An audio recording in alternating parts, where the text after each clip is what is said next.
Muy buenas familia, ¿qué tal estamos? Bienvenidos un día más aquí a vuestro canal, a Call of Cycling. Etapas de transición las llaman. En este tour no existe eso, en cualquier etapa intrascendente pasa algo. En la primera vivimos la primera victoria de un corredor africano como Girmay. Y hoy, en la etapa número 5, una etapa también a la sprint, ha pasado a la historia, con la victoria número 35 de Mark Cavendish, una auténtica leyenda del ciclismo que después de pasar unos días muy malos, hoy ha hecho historia. Por supuesto, también comentaremos lo que sucedió en la etapa de ayer y sobre todo haremos el análisis de lo que nos espera en este tour, porque hay mucha gente que cree que esto está acabado, que Pogačar lo ha matado, pero yo por el contrario creo que está más abierto que nunca. Así que quedaos hasta el final en el vídeo de hoy y veamos todos los detalles.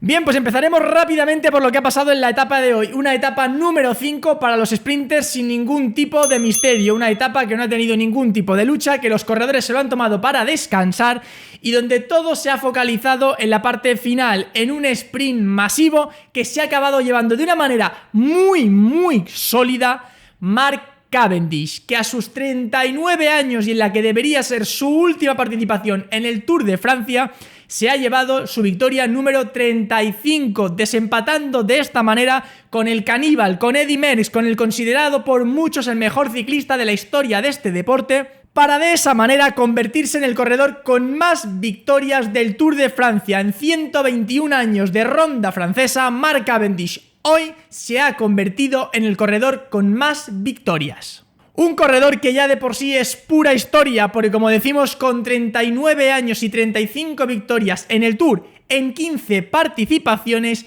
y 165 victorias en total.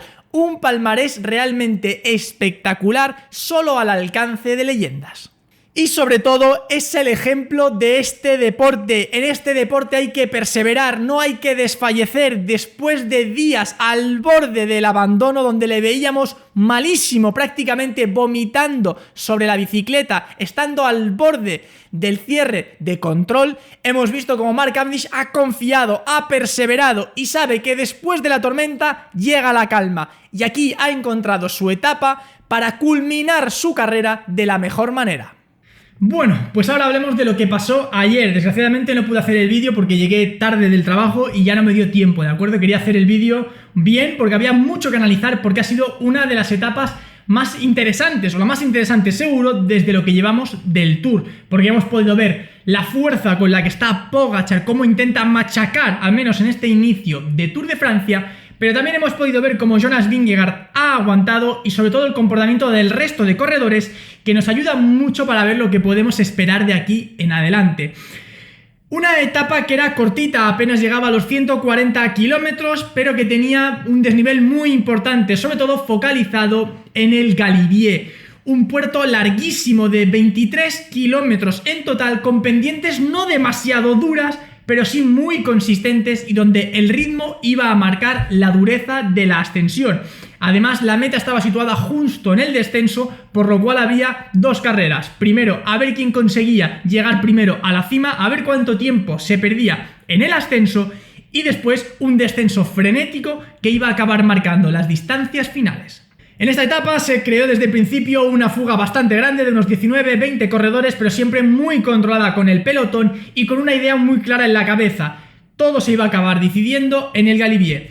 Así llegó la fuga por delante con bastantes corredores, como digo, casi una veintena, con unos 3 minutos aproximadamente, tiempo que se fue reduciendo poco a poco a la vez que la fuga iba perdiendo corredores, cuanto más se iba ascendiendo el Galibier. Adelante pudimos ver gente importante, pues como Lazcano, o como Van der Poel, o como David Gaudu. Y de hecho el mayor protagonista de la fuga fue Ogier Lazcano, que fue el último en ser absorbido por la fuga, demostrando que estas ascensiones con pendientes continuas y no demasiado duras son un buen terreno para él, a pesar de ser sobre todo un rodador. Si nos centramos ya en el grupo de los favoritos, que iba tirado por el UAE en una estrategia muy bien llevada, donde el inicio del tramo lo hicieron Nils Politt y Tim Wellens para después pasar a la dupla Sivakov y Marc Soler, y que finalmente los últimos kilómetros, los más duros, donde más se subiera el ritmo, los hicieran los tres gregarios de lujo. Adam Yates, Joao Almeida y Juan Ayuso. Con el trabajo de Sivakov y Marc Soler ya se redujo muchísimo el grupo, y cuando entraron Adam Yates saltó la sorpresa, porque a priori debía ser ese segundo hombre del UAE por detrás de Pogačar, pero no debió encontrarse demasiado bien, ya que vimos cómo se ponía a trabajar desde muy al principio y duró bastante poco. Así que los dos hombres fuertes que más trabajo hicieron fueron Joao Almeida y Juan Ayuso, especialmente el portugués. A partir de ahí vimos como ya muchos favoritos empezaban a quedarse. Los primeros que asomaban la patita fueron Richard Carapaz y Enric Mas. Un Richard Carapaz que ya sabía que probablemente iba a perder el maillot en esta etapa, pero por eso luchó tanto por conseguirlo el día anterior. He visto bastantes comentarios de gente menospreciando de alguna manera el maillot amarillo de Richard Carapaz. Y a ver, es muy complicado vestirlo. No todo el mundo es Tadej Pogačar, es Jonas Vingegaard o es un ciclista portentoso muy por encima de los demás. El hecho de poder vestirlo ya es un honor enorme. Así que es lógico que Richard luchara y lo consiguiera.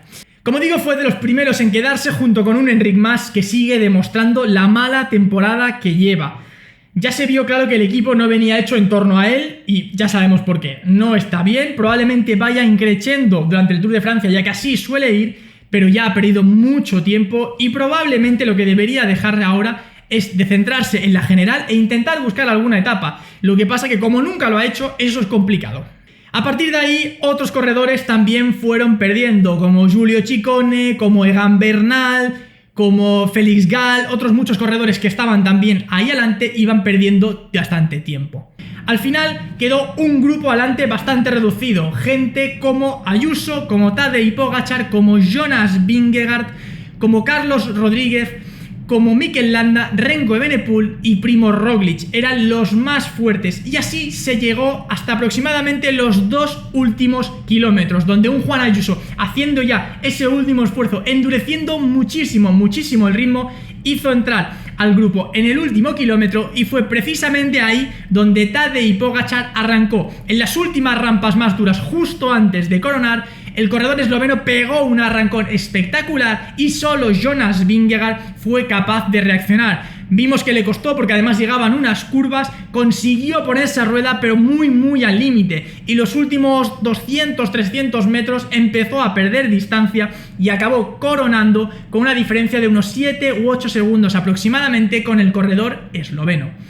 Y al que también vimos muy bien fue a Remco Evenepoel, que acabó coronando tercero a no mucha distancia, unos 10 segundos por detrás aproximadamente de Jonas Vingegaard, y deshaciéndose del resto de corredores que venían en el grupo de los favoritos. A partir de ahí empezó una bajada frenética, una auténtica locura. Los primeros kilómetros bastante técnicos, con curvas cerradas. Ahí vimos como Jonas Vingegaard era capaz de mantener la distancia que rondaba entre los 8 y los 12 segundos con Tadej Pogačar. Por detrás, Remco Evenepoel sufría mucho. No se vio si es que tuvo algún tipo de susto o algo y le pilló miedo. Perdió muchísimo tiempo. Todo aquel que había ganado en el ascenso y empezó a perderlo. Y vio como corredores como Juan Ayuso, como Carlos Rodríguez, como Primo Roglic, que bajan muy bien, le pasaban y él se quedaba rezagado. A partir de ahí llegamos ya a unos kilómetros bastante más rectos, donde había descensos mucho más rectos, muchísimo más rápidos, donde el pedaleo era muy importante. Y ahí empezamos a ver cómo tanto Tadej Pogačar como Remco Evenepoel empezaban a ganar tiempo. Por delante Pogačar empezaba a sacarle tiempo a un Jonas Vingegaard, que igual parece que tenía algún tipo de problema con el desarrollo, ya que por mucho que pedaleaba no se acercaba. Y sobre todo, también que físicamente cuando tienes que seguir haciendo fuerza y tú ya vienes tan castigado de atrás, porque recordemos que la subida se le acabó haciendo larga en los últimos metros, hizo que empezara a abrirse la distancia entre Pogačar y Vingegaard. Por detrás, Remco Evenepoel, si puede pedalear y tiene rectas y no es demasiado técnico, pudo acercarse y volvió a coger al grupo de los corredores que le habían adelantado. Y estos al final acabaron cogiendo a Jonas Vingegaard y de ese modo se compactaron en un solo grupo en la caza de Pogačar. Para esos momentos, ya en la parte final, Pogačar estaba ya en torno a los 30-40 segundos cuando entró en meta, celebrándolo, dando absolutamente todo, sabiendo que había sacado una renta muy importante, porque era la distancia que había sacado en meta, más la bonificación de 10 segundos, más la bonificación de 8 segundos que sacó al coronar primero. En el grupo de atrás se acabó al sprint. El segundo que entró fue Remco Evenepoel, seguido de Juan Ayuso, que le quitó el podium de la etapa y por tanto la bonificación también a Primo Roglic. Quinto fue Jonas Vingegaard y sexto Carlos Rodríguez. Si miramos cómo ha quedado la clasificación de esta etapa de ayer, vemos lo siguiente. Tadej Pogačar fue el vencedor a 35 segundos, Remco Evenepoel con el mismo tiempo que Juan Ayuso y Primož Roglič. Quinto entró Jonas Vingegaard, 2 segunditos por detrás y mismo tiempo que Carlos Rodríguez, sexto. Séptimo Mikel Landa a 53 segundos con el mismo tiempo que Joao Almeida. Noveno Giulio Ciccone a 2.41 y Santi Buitrago, décimo con el mismo tiempo. Si analizamos la clasificación general, vemos lo siguiente. Tadej Pogačar vuelve a ser el líder sacando 45 segundos a Remco Evenepoel, que es segundo. Tercero, Jonas Vingegaard a 50 segundos. Cuarto, Juan Ayuso a 1.10. Quinto, Primož Roglič a 1.14. Sexto, Carlos Rodríguez a 1.16. Séptimo, Mikel Landa a 1.32 con el mismo tiempo que Joao Almeida, octavo. Noveno, Giulio Ciccone a 3.20 y décimo y cerrando el top 10, Egan Bernal a 3.21 con el mismo tiempo que Adam Yates, Felix Gall y Matteo Jorgenson. Bien, pues como podemos ver, una etapa brutal, donde pudimos ver a un UAE fuertísimo, haciendo muy bien el trabajo de equipo, haciendo lo que querían, llevando una estrategia muy clara y ejecutándola a la perfección, viendo como Adam Yates estaba más flojito de lo que se podía esperar, pero en cambio Joao Almeida y especialmente Juan Ayuso muy fuertes. Tadej Pogačar, teníamos claro que esta primera semana iba a ir a muerte. Ayer lo demostró y le sacó un buen rédito. Ahora habrá que ver qué hace en la próxima contrarreloj.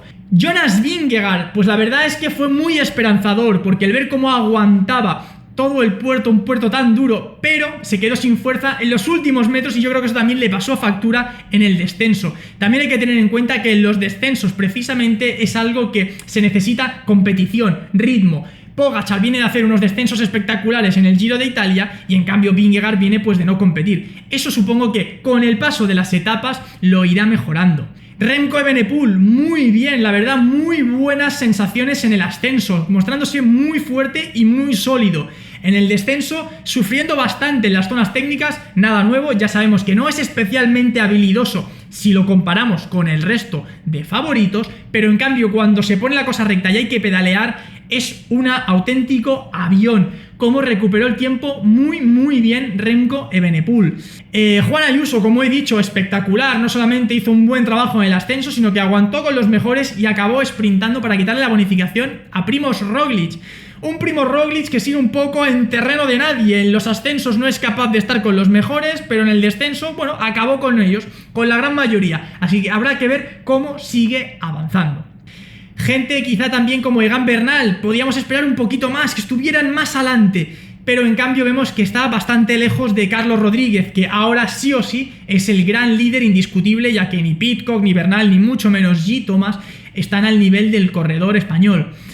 Así que como podemos ver, muchas cosas abiertas, muchísimo que tendremos que analizar más adelante con el paso de las etapas y que haremos con más calma, ¿de acuerdo?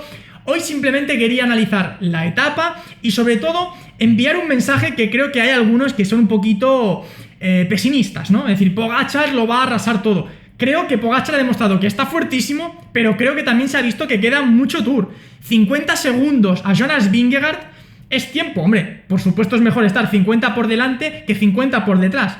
Pero si tenemos en cuenta de dónde viene y que cada vez va quemando más etapas, yo soy de los que quiero pensar que si Vingegaard está a este nivel ahora, con el paso de las etapas, si asimila bien, como suele ser el caso, puede ir a más. Y si consigue sobrevivir, no perdiendo una cantidad demasiado grande de tiempo en la contrarreloj de esta misma semana, creo que Jonas Vingegaard será un serio contendiente al Tour de Francia de este año. Por parte del resto de corredores también está todo muy abierto. Creo que puede haber muchísima lucha entre Carlos Rodríguez, Primož Roglič, el propio Juan Ayuso, si se convierte en ese segundo hombre por detrás de Tadej Pogačar. Remco Evenepoel se demostró muy fuerte. Yo la verdad es que estoy muy sorprendido, muy gratamente sorprendido por él. Pero habrá que ver también cuando lleguen puertos con rampas más duras, que es ahí donde realmente sufre. En este caso es un puerto durísimo por la longitud y por la altura. Recuerdo que acababa en más de 2.600 metros. Pero rampas bastante sostenidas, de en torno al 5-6%, un terreno en el que Remco Evenepoel puede pedalear bastante bien, especialmente si se va a rueda, como fue el caso de la etapa de ayer. Así que como digo, creo que todo está muy abierto, ¿de acuerdo? Este Tour de Francia aún tiene mucho que darnos y mucho que disfrutar, así que vamos a centrarnos en cada etapa, vamos a ver cómo rinde cada corredor y a partir de ahí veremos quién puede tener un papel importante y quién, por el contrario, igual debería centrarse más en la lucha por las etapas.